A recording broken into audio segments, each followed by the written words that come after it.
बिस्मिल्लाहिर्रहमानिर्रहीम। बेटा आज हमारे का जो ईटा क्लास था, कल हमने इंट्रोडक्शन किया था, स्टमक तक पढ़ा था। आज हम उसके बाद जाएंगे डाइजेशन में। तो हमारा टॉपिक है digestion in small intestine. First MCQ, why small intestine is known as small intestine.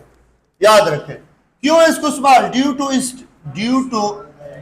It's small diameter. याद रखें इसका डायमीटर कम है, हालांकि ये बहुत लेंथी है लेकिन डायमीटर इसका कम है। अब याद रखें कि ये 3 टाइम नेरो है, ये 3 टाइम क्या है बेटा, नेरो है देन लार्ज इंटेस्टाइन, और ये 3 टाइम लॉन्गर है then large intestine, longer length में देना लार्ज इंटेस्टाइन। ये पॉइंट याद रखें। 17 फीट इसकी लेंथ है, 6 मीटर है, और लार्ज इंटेस्टाइन की लेंथ है 5 फीट, ठीक है, और इसकी है 17 फीट। अंडरस्टैंड। अब ये ड्यूडेनम 3 पार्ट्स में आता है। कल हमने कहा था कि डाइजेशन यहां से आता है, ठीक है, स्मॉल ऊपर से हमने कहा था इसको पेरिस्टालिसिस कहते हैं जब फूड यहां आता है। फिर यहां आके ये टाइम कितना लेता है from oral cavity to stomach, जब पहुंचता है 4 to 8 सेकेंड। एमसीक्यू से बेटा, ठीक है, 4 to 8 सेकेंड। अब ये 10 to 12 इंचेस होता है ड्यूडेनम, क्योंकि इसका जो वो है डिजिडिगोरियम से निकला है लफ्ज, और उसका मतलब है क्या, 10 इंचेस या 10 डिजिट्स या फिंगर, सही है। लेकिन अगर एमसीक्यूज में 12 ना हो तो आप 10 लिख सकते हैं कि इसका लेंथ है 10 इंचेस, क्योंकि आपके बुक में ब्रैकेट में 10 इंचेस लिखा है। याद रखें ब्रैकेट में 10 इंचेस लिखा है। मैक्सिमम डाइजेशन ड्यूडेनम में होता है। मैक्सिमम डाइजेशन सी शेप्ड है, सी शेप्ड। अगर आप इसके स्ट्रक्चर को देखें, ये देखो, ये सी शेप्ड है, ठीक है। फिर दूसरा है जेजुनम। जेजुनम 4 to 7 फीट है, और डाइजेशन कंप्लीट होता है यहाँ पे, डाइजेशन कंप्लीट होता है यहाँ पे। और इसमें ग्लैंड होता है जिसको कहते हैं इंटेस्टिनल ग्लैंड, जो आगे मैं आपको समझाने जा रहा हूं, ठीक है। इलियम 5 to 7 फीट है। मैक्सिमम अब्जॉर्प्शन यहाँ पे होती है, क्योंकि यहाँ पे ब्लड के कैपिलरीज आए होते हैं। अब हम इस डायग्राम के थ्रू सब कुछ एक्सप्लेन करेंगे। जरा गौर से देखें बेटा, जब फूड ओरल कैविटी से पहुंचता है कहां पे, स्टमक में, कार्डियक स्फिंक्टर के थ्रू, तो इससे बना हुआ होता है बोलस। क्या बना होता है, बोलस। यहां पे सीएल, पेप्सिनोजिन सब इसके साथ मिल जाते हैं। याद रखें इस स्टमक में सिर्फ और सिर्फ प्रोटीन मेटाबॉलिज्म होती है, प्रोटीन डाइजेशन होता है। याद रखें यह पेप्सिन इस पे काम करता है, ठीक है। अब बेटा इस स्टमक में डाइजेशन तो होता है। अगर एमसीक्यूज आ जाए, क्या अब्जॉर्प्शन यहां पे होती है, कल भी मैंने बताया होगा। अब्जॉर्प्शन किसकी होगी यहां पे, आयरन, अल्कोहल, एस्पिरिन, इन चीजों की अब्जॉर्प्शन होती है स्टमक से, खुराक से, ठीक है। अब बेटा इस स्टमक में खुराक कितने टाइम लेता है, तो अगर सिंपल फूड है तो 2 to 3 आवर्स लेता है। सिंपल फूड मींस स्पाइसी ना हो, लेकिन अगर स्पाइसी फूड है तो 4 to 5 आवर्स लेगा। कितना लेगा, 4 to 5 आवर्स। अब यहां पे हमने कल ओरल कैविटी के बारे में पढ़ा था। ये डिफरेंशिएटिव फिगर याद रखें, ये 1500 ml पर डे सिक्रेट होता था। पीएच इसका था स्टार्ट फ्रेश पीएच 8 और फिर बाद में 6 पे पहुंच जाता है। गैस्ट्रिक जूस 4 to 800 मिलीलीटर पर मील है गैस्ट्रिक जूस की, और इसकी पीएच होगी 2 to 3।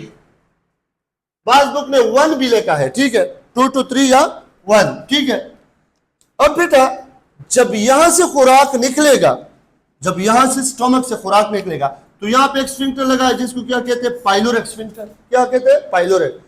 तो ये खुराक यहां पे ड्यूडेनम में पहुंचाएगा, और इसको आप क्या कहेंगे, काएम। क्या कहेंगे, काएम, CHYME, काएम। जब काएम इसको कहेंगे बेटा, क्या है? तो ये होगा एसिडिक। क्यों? यहाँ पे Cl और पेप्सिन इसके साथ मिले, एसिडिक है। तो जिससे ड्यूडिनम में पहुंचता है, ड्यूडिनम फौरन मैसेंजर भेज देता है। क्यों? उसको तो पता है कि अगर मेरे लिए ये लोग हेल्प न लाए तो मैं क्या हो जाऊंगा, जल जाऊंगा। ये एसिडिक का है, मुझे नुकसान देगा, इसकी लाइनिंग को क्या करेगा, बस्ट करेगा। तो इसलिए ये फौरन एक हार्मोन रिलीज करता है ये ड्यूडिनम, जिसका नाम है एंडोक्राइन सेल है, वो हार्मोन प्रोड्यूस करता है सेक्रेटिन। क्या? Secretin. Secretin is secreted bye duodenum और इसको कहते हैं फायरमैन। ये फर्स्ट डिस्कवर्ड हार्मोन है ह्यूमन बॉडी में, फर्स्ट डिस्कवर्ड। और इसको किसने डिस्कवर किया था? स्टारलिंग ने। किसने? स्टारलिंग ने, साइंटिस्ट का नाम है। ये फायरमैन रवाना हो जाता है किसके पीछे? एक्सेसरी ग्लैंड के पीछे। एक्सेसरी ग्लैंड हमारे डाइजेस्टिव सिस्टम का हिस्सा नहीं है, लेकिन डाइजेस्टिव सिस्टम के माविन है। माविन से तो भाई मददगार है। तो इसको मैसेज दे देता है पेनक्रियास को कि बराए मेहरबानी आप कुछ भेज दे, और लीवर को मैसेज दे देते हैं कि आप भी कुछ भेज दे। तो ये पेनक्रियास फौरन 500 to 800 millilitre secretion per day secrete करता है। ये भेज देता है, जिसका पीएच होगा 8 to 8.3 पीएच, और इस पे पेनक्रियाटिक जूस होगा। और ये NaHCO3 सोडियम बाइकार्बोनेट एंटीसेप्टिक है, किल बैक्टीरिया, वाटर और एंजाइम। एंजाइम्स में बाद में डिस्कस करूंगा। एंजाइम कौन कौन से होंगे इसमें? पेनक्रियाटिक एमाइलेज, जिसका नाम है एमाइलोप्सिन, पेनक्रियाटिक लाइपेज और ट्रिप्सिनोजिन के पीछे ड्यूडिनम से एक हार्मोन एंजाइम आ जाता है जिसका नाम है एंटीरोकाइनेज, और ट्रिप्सिनोजिन को एक्टिवेटेड फॉर्म में ले आता है जिसका नाम है ट्रिप्सिन। ये पेनक्रियास का होगा और ये रवाना हो जाएगा पेनक्रियाटिक डक्ट में। कहां पे रवाना हो जाएगा? पेनक्रियाटिक डक्ट में। उधर बाइल, लीवर बाइल सिक्रीट करता है जिसकी मिकदार है 1000 ml पर डे और पीएच है 8 to 8.6। ये एंटीसेप्टिक होता है, इसमें कोलेस्ट्रोल है, बाइल साल्ट है, फास्फोलिपिड है, मुख्तलिफ चीजें हैं। लेकिन बेटा ये एमसीक्यूज याद रखें, bile have no enzyme, bile have no enzyme, याद रखें, इसमें एंजाइम कोई नहीं होता। अब कोई पता है कि बाइल का काम है पर क्या? तो बेटा इसका एक ही काम है, एमल्सिफिकेशन ऑफ फूड। एमल्सिफिकेशन किसे कहते हैं? फैट्स के लार्ज पार्ट्स को, ये लार्ज पार्ट है फैट्स के, इसको स्मॉल पार्ट्स में कन्वर्ट करना। Larger globule of fats when converted into smaller globule, then the phenomena is known as emulsification. अब बेटा ये बाइल डक्ट में रवाना हो गया और ये किस में रवाना हो? पेनक्रियास। यहाँ पे ये बना लेता है common bile duct. Common bile duct रवाना है, देखे ड्यूडिनम में जहां पे ये एंट्री करता है उसको कहते हैं एम्पोला ऑफ वेटर। यहाँ पे एक स्फिंक्टर लगा होता है जिसका नाम है स्फिंक्टर ऑफ वुडी। क्या? Sphincter of woody.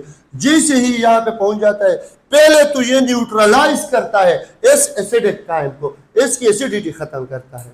उसके बाद ये माइलेज डाइजेशन स्टार्ट करता है, लाइपेज, लिपिड, ट्रिप्सिनोजिन, ट्रिप्सिन, किसकी? प्रोटीन की। ये डाइजेशन जब यहाँ पे हो जाता है ड्यूडिनम में, तो इसके बाद खुराक को भेजा जाता है किसमें? जिजिनम में। किसमें? जिजिनम में।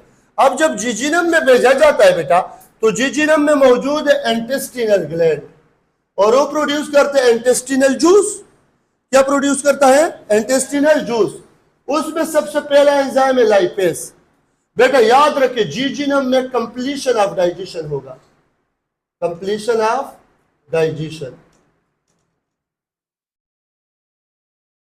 ठीक, लाइपेज फैटी एसिड और ग्लाइसेरोल में कंप्लीट कन्वर्ट हो जाएगा, माल्टेज ग्लूकोज में, लैक्टेज ग्लूकोज के लैक्टोज में, एमाइनोपेप्टाइडेज प्रोटीन को डाइपेप्टाइड में, और एपिनेफ्रिन अमीनो एसिड में। यह मशहूर एमसीक्यूज है कि आखिर में प्रोटीन को डाइपेप्टाइड को कौन कन्वर्ट करता है? किस में? अमीनो एसिड में। तो उस एंजाइम का नाम क्या है? एरेप्सिन। क्या नाम है बेटा? एरेप्सिन। अब बेटा ये स्मॉलर यूनिट तो बन गए, कहां पे बन गया? जिजिनम में। अब जिजिनम से ये शिफ्ट हो जाएंगे कहां पे? इलियम में। कहां पे? इलियम में। बेटा जब इलियम में शिफ्ट होंगे तो इलियम में मौजूद है विलाई, इसको क्या कहते हैं? विलाई। और एलएसवेलाई में ये छोटे छोटे क्या है, माइक्रोवेलाई। और ये माइक्रोवेलाई क्या करते हैं, increase surface area for absorption, ताकि ज्यादा से ज्यादा अब्जॉर्प्शन हो जाए। अब इस माइक्रोवेलाई में आए होते हैं बेटा क्या, ये ब्लड कैपिलरीज है, ये देखें ये ब्लड कैपिलरीज आए हैं, ये तैयार बेटे कि जल्दी जल्दी हमें खुराक दे दे जो आपने डाइजेस्ट किया है। और साथ में एक और वेसल भी आया होता है लिम्फेटिक सिस्टम का, इसको बेटा कहते हैं लैक्टिल। अब बेटा ब्लड की कैपिलरीज को मिल जाता है सब कुछ, amino acid, glucose, iron, salt, सब कुछ, लेकिन दो चीजें नहीं मिलते, उनका नाम है फैटी एसिड और ग्लाइसरॉल। इसका साइज बड़ा होता है। तो ये किसको मिल जाता है, लिम्फ वेसल, और लिम्फ वेसल का नाम क्या है, लैक्टिल। ये एमसीक्यू से याद रखें। ये पर ब्लड स्ट्रीम को थोरेसिक डक्ट वगैरह को दे देते हैं, वो ब्लड को दे देते हैं, ठीक है। अब ये तो इलियम ने ब्लड को दे दिया, अब ब्लड इसका क्या करेगा, ब्लड इसका क्या करेगा, ये जो कैपिलरीज है या के मिल के क्या बना लेता है, हेपेटिक पोर्टल वेन। एमसीक्यूज है कि from ileum the digested food is moves towards dash vessel and to dash. कौन से वेसल और कहां पे लेके जाता है, वेसल का नाम क्या है बेटा, हेपेटिक पोर्टल वेन। और ऑर्गन कौन सा है, लीवर। लीवर का जो वो है 1.5 kg है वेट, 1.5 kg है इसका वेट। अब बेटा लीवर काम क्या करेगा, अगर डाइजेशन अभी तक इनकम्प्लीट है, कंप्लीट नहीं हुआ है, तो उसकी कार्बोहाइड्रेट की मेटाबॉलिज्म कर लेता है, लाइपोलाइसिस लिपिड की ब्रेक डाउन कर लेता है, प्रोटियोलाइसिस एंड प्रोटीन सिंथेसिस भी ये करता है। कफर सेल है इसमें, कफर वो डिटॉक्सिफिकेशन, अगर इसमें कोई टॉक्सिक चीजें हैं उसकी डिटॉक्सिफिकेशन कर लेते हैं। और बाइल सिक्रीशन करता है ये लीवर। इसमें होते हैं गाल ब्लेडर, नजदीक होता है गाल ब्लेडर, उसको बाइल भेज देते हैं, बाइल उस गाल ब्लेडर उस बाइल को स्टोर भी कर लेता है और कंसंट्रेट भी बना देता है। तो ये लीवर तक हो गया। अब इसके बाद यहां से खुराक जाएगा किस में, लार्ज, लेकिन वो खुराक क्या होगा, ये तो कायम था। अब कायम के बाद जब लार्ज इंटेस्टाइन में आएगा तब इसको बेटा हम कहेंगे कायल, CHYLE, कायल। क्या कहेंगे, कायल, सही है। अब ये कायल किसके थ्रू जाएगा, इस एल्यूसिकल वॉल के थ्रू, इलियम और सिकम के दरमियान जो वॉल है इसके थ्रू जाएगा, कहां पे, लार्ज इंटेस्टाइन में। अब लार्ज इंटेस्टाइन में जरा देखें, लार्ज इंटेस्टाइन का ये स्ट्रक्चर है, इधर देखें, इधर प्लीज। लार्ज इंटेस्टाइन का ये स्ट्रक्चर है, ये फर्स्ट पार्ट है, यहां पे होता है अपेंडिक्स, फिंगर लाइक प्रोजेक्शन है, सिकम के साथ अटैच होता है। और अगर इसमें इन्फ्लेमेशन आ जाए फिर इसको कहते हैं अपेंडिसाइटिस। दूसरा है सिकम, सिकम के बाद ascending Kowloon, transverse Kowloon, descending Kowloon, sigmoid S shape Kowloon, rectum और एनल कैनाल। अब बेटा यहां पे क्या क्या अब्जॉर्ब होते हैं, आप गौर से सुने। अब्जॉर्प्शन लार्ज इंटेस्टाइन में भी होता है, डाइजेशन नहीं होता लेकिन अब्जॉर्प्शन। वाटर, साल्ट्स, विटामिन के, सिंथेसिस यहां होती है, याद रखे, with the help of bacteria E coli, symbiotic relationship, vitamin के सिंथेसिस होती है किसमें, लार्ज इंटेस्टाइन में। हाँ, ये चीजें हमारे पास क्या हो गया, ये चीजें हमारे पास क्या हो गया, यहाँ पे अब्जॉर्ब हो गए। इसके बाद इस वेस्ट मटेरियल को, कायल को, ये क्या करेगा, कंप्रेस करेगा। क्या करेगा, कंप्रेस। अब बेटा दो बीमारियां हैं, गौर से सुन। अगर बहुत ज्यादा वाटर ये लार्ज इंटेस्टाइन अब्जॉर्ब करे तो कौन सी बीमारी बनेगी, कॉन्स्टिपेशन, कब्ज। अगर वाटर अब्जॉर्ब न करे, मसला हो, इन्फेक्शन हो लार्ज इंटेस्टाइन में, फिर लूज मोशन जिसको हम कहते हैं डायोरिया, ये काज होगा, याद रखें, ठीक है। अब ये इस तरह मूव होता है, जब यहां पे रेक्टम में पहुंच जाता है तो यहां पे ये स्टोर हो जाता है। फिर जब इसकी मिकदार काफी हो जाती है तो एक रिफ्लेक्स आ जाता है जिसको कहते हैं डिफिकेशन रिफ्लेक्स। डिफिकेशन रिफ्लेक्स कैसे कहते हैं, यहां पे अब अर्ज टू डिफिकेट, इसका मतलब क्या होता है कि आपको वॉशरूम जाना चाहिए, ठीक है, अर्ज टू डिफिकेट। अब इस दौरान ये एनल कैनाल है, एनल कैनाल, और ये एनस है, ये एनस। इस एनस में दो तरह के स्फिंक्टर लगे होते हैं, स्फिंक्टर मसल से बने होते हैं, एक आउटर है और एक इनर है। गौर से सुनो, आउटर स्केलेटल मसल होता है, स्केलेटल मसल, और इनर स्मूथ मसल होता है। कौन सा मसल होता है बेटा? Smooth muscle. ये दोनों हमेशा कंट्रैक्टेड फॉर्म में होते हैं। ये बच्चों में इनवॉलंटरी है, बड़ों में वॉलंटरी है। अंडरस्टैंड? बच्चे कंट्रोल नहीं कर सकते इसलिए। अब ये दोनों जब रिलैक्स हो जाते हैं, रिलैक्स, फिर क्या? इजेशन स्टार्ट हो जाती है, फिर क्या? डिफिकेशन स्टार्ट हो जाती है, डिफिकेशन, फिर movement of faeces towards the outside environment start हो जाती है। तो ये हमारे पास क्या हो गया? लार्ज इंटेस्टाइन हो गया। क्या हो गया? Large intestine.